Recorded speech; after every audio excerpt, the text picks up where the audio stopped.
Movie start होती है और हमें टाइम 2005 का दिखाया जाता है। यहाँ पर हम मार्टिन फैमिली को देखते हैं, जिनमें मिस्टर एंड मिसेस मार्टिन और उनकी 2 बेटियाँ थी। उनकी बड़ी बेटी ग्रेस और छोटी बेटी अमेंडा थी। अब मार्टिन इंडिया रोबोटिक कंपनी से एक रोबोट को खरीदते हैं। अब अपनी फैमिली के सामने मिस्टर मार्टिन उस रोबोट को एक्टिवेट करते हैं। वो रोबोट एक्टिव होते ही उस फैमिली को रोबोट्स के 3 लॉ बताता है। उसका फर्स्ट लॉ ये था, किसी भी रोबोट ने इंसान को जख्मी या उस पर वार नहीं करना। दूसरा लॉ ये था कि रोबोट को हमेशा इंसानों के ऑर्डर्स को मानना है, सिवाय किसी दूसरे इंसान को मारने के। तीसरा और आखिरी लॉ ये था, रोबोट्स ने हमेशा अपनी एग्जिस्टेंस को बचाना है। अब ये सब देखकर वो पूरी फैमिली बहुत ज्यादा हैरान हो जाती है। मार्टिन की छोटी बेटी रोबोट का नाम एंड्रो रखती है, लेकिन मार्टिन की बड़ी बेटी ग्रेस को ये रोबोट बिल्कुल भी पसंद नहीं आता। मिस्टर मार्टिन एंड्रो को रहने के लिए बेसमेंट में जगह देते हैं। अब मिस्टर मार्टिन एंड्रो की ड्यूटीज में मेंटेनेंस, हाउसकीपिंग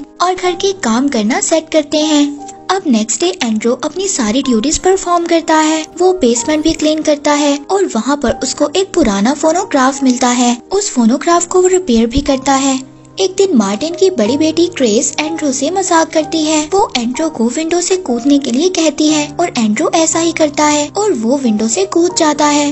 इस बात पर मिस्टर मार्टिन अपनी दोनों बेटियों को बहुत ज्यादा डांटते हैं और कहते हैं कि एंड्रो बेशक एक रोबोट है, लेकिन हमें उसके साथ ऐसा बिल्कुल भी नहीं करना चाहिए। हमें उसे अपनी फैमिली का एक पार्ट समझना चाहिए। एक दिन मार्टिन की पूरी फैमिली वेकेशंस के लिए बीच पर जाती है। वहाँ पर अमेंडा अपने एक कांच के घोड़े से खेल रही थी, लेकिन गलती से एंड्रो से वो कांच का घोड़ा टूट जाता है। इस बात पर अमेंडा बहुत ज्यादा उदास हो जाती है और एंड्रो को भी इस बात पर बहुत ज्यादा बुरा लग रहा था। इसी बात पर अब एंड्रो अमेंडा के लिए एक लकड़ी का घोड़ा बनाता है और जाकर उसके बेड पर रख देता है। इसी तरह एंड्रो और अमेंडा की अब दोस्ती हो जाती है। एक दिन मिस्टर मार्टिन वो लकड़ी का घोड़ा देखते हैं और बहुत ज्यादा हैरान होते हैं कि ये एंड्रो ने बनाया है और सोचते हैं कि कैसे एक रोबोट अपनी एक्टिविटी को यूज कर एक बहुत ही खूबसूरत घोड़ा बना सकता है। मिस्टर मार्टिन एंड्रो के पास जाते हैं। वो देखते हैं कि एंड्रो पुराने फोनोग्राफ पर कुछ सुन रहा था। ये देखकर वो बहुत ज्यादा हैरान हो जाते हैं। वो इसी बात पर एंड्रो को अब रोबोटिक कंपनी में लेकर जाते हैं और मिस्टर मार्टिन सीईओ को ये बात बताते हैं कि एंड्रो ने इंसानों की एक्टिविटी को डेवलप किया है, जैसे कि क्रिएटिविटी, इमेजिनेशन और दूसरों के लिए प्यार और दोस्ती। और एंड्रो की बनाई हुई चीजें सीईओ को दिखाते हैं और पूछते हैं कि क्या ये सब चीजें पहले ही से इसके प्रोग्राम में मौजूद थी। वो कहते हैं कि ये तो सिर्फ एक प्रोग्राम है, अगर आपको ये प्रोग्राम नहीं चाहिए तो हम एंड्रो को वापस ले लेते हैं और इसके बदले में आपको एक नया रोबोट दे देते हैं। लेकिन मिस्टर मार्टिन इस बात से मना कर देते हैं और एंड्रो को लेकर वहाँ से चले जाते हैं। अब मिस्टर मार्टिन एंड्रो के प्रोग्राम में कुछ चेंजिंग करते हैं। वो एंड्रो के प्रोग्राम में ड्यूटीज के साथ साथ अब उसकी हॉबीज और उसकी एक्टिविटीज को भी शामिल कर देते हैं कि इन चीजों के लिए भी वो एक्स्ट्रा टाइम निकाल सकता है। इसके अलावा मिस्टर मार्टिन रोज एंड्रो को इंसानों की तरह तौर तरीके सिखाएंगे। इसी तरह टाइम गुजरता जाता है और एंड्रो अपनी क्रिएटिविटी से मुख्तलिफ चीजें लकड़ी की बनाता है, लेकिन ज्यादातर वो लकड़ी की बड़ी बड़ी घड़ियां बनाया करता था। इसके अलावा वो इंसानों की फीलिंग्स और इमोशंस को भी सीखता है। अमेंडा एंड्रो को पियानो बजाना भी सिखाती है और वक्त के साथ साथ एंड्रो और अमेंडा की दोस्ती बहुत ही ज्यादा गहरी हो जाती है और इसी तरह अब अमेंडा बड़ी हो जाती है। एक दिन मिस्टर मार्टिन इस बात को डिसाइड करते हैं कि एंड्रो ने जो भी लकड़ी की चीजें बनाई हैं उनको बेच दिया जाए। अमेंडा अपने फादर से ये कहती है कि हम एंड्रो की बनाई हुई चीजों को सेल करेंगे और उससे जो पैसे आएंगे हम एंड्रो का अकाउंट खुलवाकर उसमें डिपॉजिट करवा देंगे। मिस्टर मार्टिन अमेंडा से कहते हैं कि वो सिर्फ एक रोबोट है और हम लोगों को इमोशनली उस रोबोट में इन्वॉल्व नहीं होना चाहिए। अब मिस्टर मार्टिन अमेंडा की बात को मान लेते हैं। वो सभी घड़ियों को सेल कर देते हैं और उससे जो पैसे आते हैं वो एक बैंक अकाउंट ओपन करवाते हैं और उसमें डिपॉजिट करवा देते हैं। अब कुछ दिन बाद अमेंडा की शादी थी और वो इस बात से कंफ्यूज थी कि उसको शादी करनी चाहिए या नहीं। यही बात पूछने के लिए वो एंड्रो के पास आती है। एंड्रो वहाँ पर काम कर रहा था। अमेंडा की बातों की वजह से एंड्रो गलती से अपनी एक उंगली काट लेता है अमेंडा एंड्रो से अच्छा दोस्त बनने के लिए थैंक यू बोलती है और उसको अपनी शादी में सूट पहनने के लिए कहती है। मिस्टर मार्टिन एंड्रो की उंगली को ठीक करवाने के लिए कंपनी में लेकर जाते हैं और उनको वहाँ पर वार्न भी करते हैं। वो एंड्रो के प्रोग्राम को चेंज नहीं करेंगे क्योंकि एंड्रो ने इंसानों की फीलिंग्स को डेवलप किया था। एंड्रो उस कंपनी से कहता है कि क्या वो अपने फेस को चेंज कर सकता है क्योंकि उसे ऐसा फेस चाहिए था जिससे वो इमोशंस को भी डेवलप कर सके। और अब इसी तरह एंड्रो एक न्यू फेस अपग्रेड कर लेता है।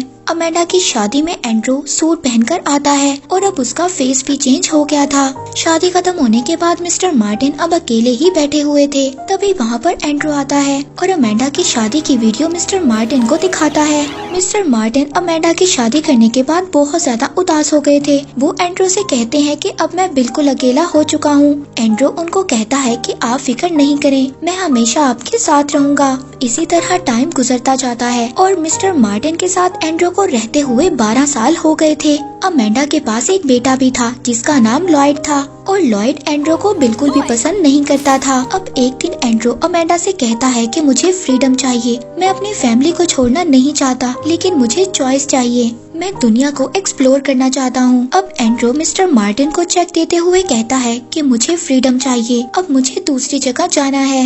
ये सुनकर मिस्टर मार्टिन को बहुत ज्यादा बुरा लगता है क्योंकि एंड्रो उनका बहुत अच्छा दोस्त था। इस बात पर वो अपनी बेटी अमेंडा को भी डांटते हैं क्योंकि ये सारे आइडियाज अमेंडा ने ही एंड्रो के माइंड में डाले थे। अमेंडा अपने फादर से कहती है कि हम कब तक एंड्रो को अपने पास रोक कर रख सकते हैं, आखिर एक दिन एंड्रो को जाना ही है। अब दुखी दिल से मिस्टर मार्टिन एंड्रो के चेक को वापस कर देते हैं और उसको फ्रीडम दे देते हैं। अब एंड्रो मिस्टर मार्टिन के पास से चला जाता है। कुछ देर बाद वो बीच पर जगह खरीदता है और वहाँ पर एक बहुत ही प्यारा घर बनाता है। अब वहाँ पर रहते हुए एंड्रो को 16 साल हो गए थे। वो दुनिया से काफी कुछ सीखता है और वहाँ पर रहते हुए वो लकड़ी की काफी ज्यादा चीजें भी बनाता है। अमेंडा भी काफी एजिड हो गई थी। एक दिन वो एंड्रो के पास आती है और एंड्रो को बताती है कि मिस्टर मार्टिन की हालत बहुत ज्यादा खराब है और वो लास्ट स्टेज पर हैं, वो तुमसे मिलना चाहते हैं। एंड्रो मिस्टर मार्टिन से मिलने चाहता है। मिस्टर मार्टिन एंड्रो को कहते हैं कि मुझे माफ कर देना, बहुत साल पहले तुमने अपना फ्रीडम मांगा था और तुम बिल्कुल ठीक थे। अपना हाथ एंड्रो के हाथ पर रखते हैं और उसको थैंक यू बोलते हैं इतने सालों की सर्विस के लिए। और ये कहकर ही फौरन मिस्टर मार्टिन की डेथ हो जाती है। अब एंड्रो को ये बात रियलाइज होती है कि उसने बाहर की दुनिया को देखना था और अपने जैसा ही एक रोबोट ढूंढना था, लेकिन बाहर जाना इतना भी आसान नहीं था। अब वो कोर्ट में एक रिक्वेस्ट डालता है और एंड्रो का केस अमेंडा के बेटे लॉयड के हाथ में आता है। लॉयड वैसे भी एंड्रो को पसंद नहीं करता था, इसीलिए वो एंड्रो का ट्रैवल अप्रूव कर देता है ताकि वो उसकी मदर अमेंडा से दूर हो जाए। अब एंड्रो अलग अलग कंट्रीज में जाता है और वहाँ पर अपने जैसे रोबोट को तलाश करता है। एंड्रो लेटर्स के जरिए अमेंडा से बात किया करता था। अब एक दिन एंड्रो को ये बात पता चलती है कि उसके जैसा ही एक रोबोट एक कंट्री में बनाया गया है। अब वो जब वहाँ पर पहुँचता है तो उसको एक फीमेल रोबोट दिखाई देती है जो कि हाइपर एक्टिव थी। वो उसको देखकर बहुत ज्यादा खुश होता है और उसका पीछा करते हुए एक वेयर हाउस में पहुँच जाता है। वो उस फीमेल रोबोट को देखकर बहुत ज्यादा खुश होता है, लेकिन तभी उसे ये बात पता चलती है कि ये रोबोट जो इतना एक्टिव है, इस रोबोट की पर्सनैलिटी चिप को ऑन किया गया है, यानी कि किसी ने उसको प्रोग्राम किया है ऐसा बनने के लिए और ओरिजिनली वो ऐसा नहीं है।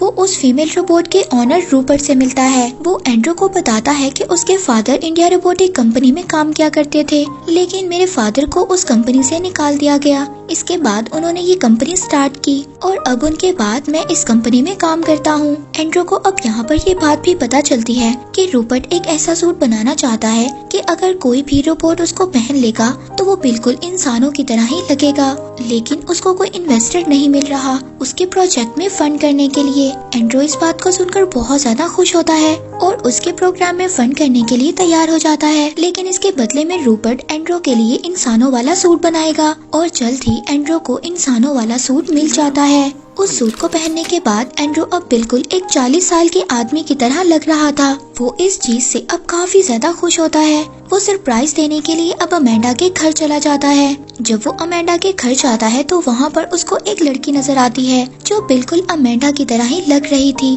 और वो पियानो बजा रही थी। तभी वहाँ पर रियल अमेंडा आती है जो अब बुजुर्ग हो गई थी। वो एंड्रो को पहचान ही नहीं पाती। तभी एंड्रो उसको बताता है कि मैं एंड्रो हूँ। अमेंडा एंड्रो को बताती है जो पियानो बजा रही है वो उसकी पोती है, यानी कि उसके बेटे लॉयड की बेटी। और अमेंडा की ग्रैंड डॉटर का नाम पोर्शिया था। अब एंड्रू अब दोबारा से अपने घर आ जाता है और वहीं पर आकर वो रहने लगता है। वो अपने साथ एक डॉग को भी रख लेता है। एंड्रू अब एक दिन अपने डॉग के साथ दोबारा से पोर्शिया को मिलने जाता है। पोर्शिया को यहाँ पर एक बात रियलाइज होती है कि एंड्रू को एक इंसानी दोस्त की जरूरत है। कुछ दिन बाद अब एंड्रू को ये बात पता चलती है कि अमेंडा को हार्ट अटैक आया है। एंड्रू अमेंडा से मिलने जाता है। अमेंडा के हाथ में वही घोड़ा था जो एंड्रू ने फर्स्ट टाइम उसको बना कर दिया था। वो एंड्रू को उसकी दोस्ती के लिए थैंक यू बोलती है और इसी के बाद अमेंडा की भी डेथ हो जाती है। एंड्रू अपने पहले दोस्त को ऐसे मरता हुआ देखकर बहुत ज्यादा इमोशनल हो जाता है, लेकिन अभी भी उसकी आंखों से आंसू नहीं आ रहे थे। एंड्रू दोबारा से अब रूपर्ट के पास जाता है। वो उसको कहता है कि उसे इंसानी एंथेटिक ऑर्गन्स चाहिए। रूपर्ट के लिए ये काफी ज्यादा मुश्किल था, लेकिन वो इस चैलेंज को एक्सेप्ट करता है और वो अपने इस एक्सपेरिमेंट में पास भी हो जाता है। उसने इंसानों जैसे सिंथेटिक ऑर्गन्स बना लिए थे। रूपर्ट एंड्रू को ये बात भी समझाता है कि अगर उसकी बॉडी में सिंथेटिक ऑर्गन्स को डाला तो उसको दर्द भी हो सकता है, लेकिन एंड्रू इस बात को एक्सेप्ट कर लेता है। इसी दरमियान पोर्शिया और एंड्रू अब फीलिंग्स को डेवलप करते हैं और वो दोनों एक साथ पार्टी में भी जाते हैं। लेकिन अगले दिन पोर्शिया एंड्रू को बताती है कि वो एक रोबोट से प्यार नहीं कर सकती, जिसके बाद एंड्रू वहाँ से दुखी होकर चला जाता है। अब एंड्रू की बॉडी में ऑर्गन्स डाले जाते हैं और उसको इस बात से दर्द भी हो सकता था। अब वो खुश होकर पोर्शिया के पास जाता है और उसको अपनी आंख में पोक करने के लिए कहता है। जब पोर्शिया ऐसा करती है तो उसको काफी ज्यादा दर्द होता है। वो पोर्शिया को कहता है कि अब हम दोनों रिलेशन में आ सकते हैं, लेकिन पोर्शिया उसको कहती है कि भले मैं तुमसे प्यार करती हूँ, लेकिन बहुत जल्दी मेरी शादी होने वाली है। ये सब बातें सुनकर एंड्रू वहाँ से चला जाता है। दूसरी तरफ रूपर्ट ने जो फीमेल रोबोट को बनाया था, अब वो रूपर्ट से कहती है कि उसे उसके लिए काम नहीं करना। रूपर्ट इस बात से समझ आता है कि इसकी पर्सनैलिटी चिप को एंड्रू ने निकाला है। रूपर्ट एंड्रू के पास जाता है और उससे पर्सनैलिटी चिप को मांगता है। एंड्रू पहले तो इनकार कर देता है, लेकिन बाद में वो रूपर्ट को वो पर्सनैलिटी चिप दे देता है। अब वो दोनों पोर्शिया की एंगेजमेंट पार्टी में जाते हैं। पोर्शिया भी एंड्रू को पसंद करती थी और शायद वो इसी बात का वेट कर रही थी कि एंड्रू यहाँ पर आए और उसकी पार्टी को क्रैश कर उसको वहाँ से ले जाए। इसके बाद रूपर्ट और एंड्रू वहाँ से चले जाते हैं। रूपर्ट एंड्रू को बताता है कि वो एक नया चेंज ला रहा है जिससे वो एक कंप्लीट इंसान बन सकता है। वो चेंजिंग्स उसकी फिजिकल डिजायर्स भी हो सकती हैं और इसके बाद वो एक कंप्लीट ह्यूमन बन जाएगा। अगले दिन एंड्रू पोर्शिया से मिलता है और उसको बताता है कि वो उसे पसंद करता है, लेकिन पोर्शिया वहाँ से गुस्से से जाने लगती है। एंड्रू उसका हाथ पकड़ लेता है और फिर वो लोग एक क्वालिटी टाइम स्पेंड करते हैं। इसके बाद नेक्स्ट डे हम एंड्रू को देखते हैं जो बैठा इंसानों की तरह ही ब्रेकफास्ट कर रहा था, लेकिन पोर्शिया एंड्रू से कहती है कि हमारे इस रिलेशन को लोग एक्सेप्ट नहीं करेंगे। अब एंड्रू कोर्ट में एक केस फाइल करता है। वो ये था कि उसको एक मुकम्मल इंसानों वाला दर्जा दिया जाए। एंड्रू फील कर सकता था, उसको दर्द हो सकता था और उसको प्यार भी हुआ था, लेकिन इसके बावजूद वो केस हार जाता है सिर्फ एक वजह से, क्योंकि वो वक्त के साथ साथ नहीं चल सकता था। यानी इंसान बड़ा होने के बाद बुजुर्ग हो जाता है और उसके बाद मर जाता है, और ये एबिलिटी अभी भी एंड्रू के अंदर नहीं थी। जब तक एंड्रू वक्त के साथ साथ बूढ़ा नहीं हो सकता, तब तक एंड्रू को इंसानों वाला दर्जा नहीं दिया जाएगा। और अब देखते ही देखते ऐसे ही टाइम गुजर जाता है। अब पोर्शिया 75 साल की काफी बुजुर्ग हो गई थी, लेकिन एंड्रू अभी भी बिल्कुल जवान था। पोर्शिया इस बात से काफी ज्यादा परेशान होती है कि एंड्रू अभी भी बिल्कुल वैसा है। एंड्रू पोर्शिया से कहता है कि आज की टेक्नोलॉजी की वजह से तुम मेरे साथ हमेशा के लिए जिंदा रह सकती हो। पोर्शिया इस बात से मना कर देती है और उसको समझाती है कि इंसान हमेशा जिंदा नहीं रह सकता। इंसान पैदा होता है, फिर बड़ा होता है और फिर बुजुर्ग होने के बाद वो मर जाता है, और यही इंसान का एक लाइफ साइकिल है। अब एंड्रू बैठकर ये बात सोचता है कि उसको हमेशा के लिए नहीं रहना है, सिर्फ उसको एक इंसान के साथ ही रहना है, यानी कि पोर्शिया के साथ। अब वो दोबारा से रूपर्ट के पास जाता है। रूपर्ट की कंपनी काफी ज्यादा बड़ी हो गई थी और वो एक काफी अच्छा बिजनेस कर रहा था। रूपर्ट अब खुद भी बुजुर्ग हो गया था। एंड्रू रूपर्ट से कहता है कि वो उसे मुकम्मल तौर पर इंसान बना दे।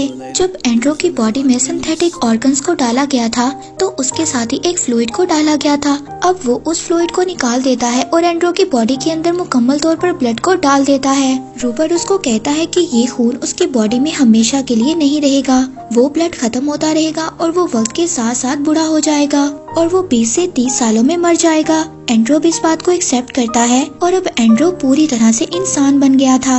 अब एंड्रू दोबारा से कोर्ट के सामने आता है। एंड्रू अब बुजुर्ग हो गया था, यानी कि जब से उसको बनाया गया था अब पूरे 200 साल हो चुके थे।